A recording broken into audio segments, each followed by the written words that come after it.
നല്ല പതിഞ്ഞ താളത്തിൽ തുടങ്ങുന്ന കഥ എന്ന് ആലങ്കാരികമായി പറയാം. അതങ്ങോട്ട് മാറ്റി നിർത്തിയാൽ ഇഴഞ്ഞു നീങ്ങുന്ന ഫസ്റ്റ് ഹാഫ്. കല്യാണം, പാലുകാച്ച്, കല്യാണം ഉറപ്പിക്കുക, മുടക്കുക, അങ്ങനെ അങ്ങ് പോകും. പിടിച്ചിരുത്തുന്ന ഫാക്ടർ മോഹൻലാൽ മാത്രം. അഞ്ചുമോളുടെ കല്യാണം നടക്കുമോ ഇല്ലയോ, തിങ്കൾ മുതൽ വെള്ളി വരെ, ഈ ഒരു ലെവലിലുള്ള പോക്കാണ്. മീഡിയ ഇൻവെസ്റ്റിഗേഷൻ എന്നും പറഞ്ഞൊരു ബക്കറ്റുമായിട്ട് വീണാ നന്ദകുമാർ വരുന്നു. ഈ ആണ്ടിലെങ്ങും ഇതുപോലെ ഉറക്കം തൂങ്ങിയ പെർഫോമൻസ് കണ്ടിട്ടില്ല. പക്കാ മിസ്കാസ്റ്റ്.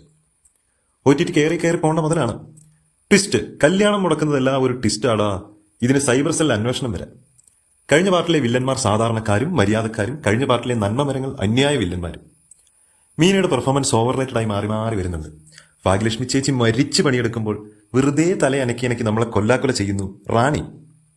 ആക്ടിംഗ് അറിയാത്ത വക്കീലന്മാർ, വേറെ കുറച്ച് പുതുമുഖങ്ങൾ, കണ്ടുമടുത്ത പഴയ മുഖങ്ങൾ, സീരിയൽ നിലവാരം, അവിടെയൊക്കെ നമ്മളെ പിടിച്ചിരുത്തുന്ന മോഹൻലാൽ തന്റെ ചില സ്ഥിരം പരിപാടികൾ, ടെൻഷൻ, അതൊക്കെ ആയിട്ട് എങ്ങനെ പിടിച്ചിരുത്തും. പറയാൻ പറ്റാത്ത കുറേയേറെ ടെസ്റ്റുകൾ ക്ലൈമാക്സിൽ കൊണ്ടുവരും. എല്ലാം ഉണ്ടയില്ലാ വെടികളായിരുന്നു.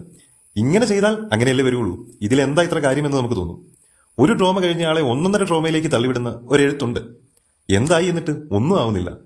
ജോർജ് കുട്ടി ആക്ഷൻ ഹീറോ ആക്കേണ്ട ആവശ്യം ഒട്ടുമില്ലായിരുന്നു. ഇനി എന്തെങ്കിലും പറഞ്ഞാൽ സ്പോയിലർ ആവും. മൊത്തത്തിൽ ഓരോ പാർട്ട് വരുമ്പോഴും നിലവാരം കുറഞ്ഞ് ആത്മാവിനെ നഷ്ടപ്പെടുത്തിയാണ് ഈ ബ്രാൻഡ് ആക്കിയെടുക്കുന്നത്. സ്വരം നല്ലപ്പോൾ പാട്ട് നിർത്തുക എന്ന ആശയം ഈ സിനിമയുടെ കാര്യത്തിൽ ഉണ്ടാവേണ്ടത് വളരെ വളരെ അത്യാവശ്യമാണ്. ഇനിയും ഇതുപോലെ വലിച്ചു നീട്ടിയാൽ ഇതൊരു ട്രോൾ മെറ്റീരിയൽ ആകും. PR വെച്ച് ഇപ്പോൾ തള്ളിയാലും OTT വരുമ്പോൾ കീറി മുറിക്കപ്പെടും. അപ്പോൾ കാണാം.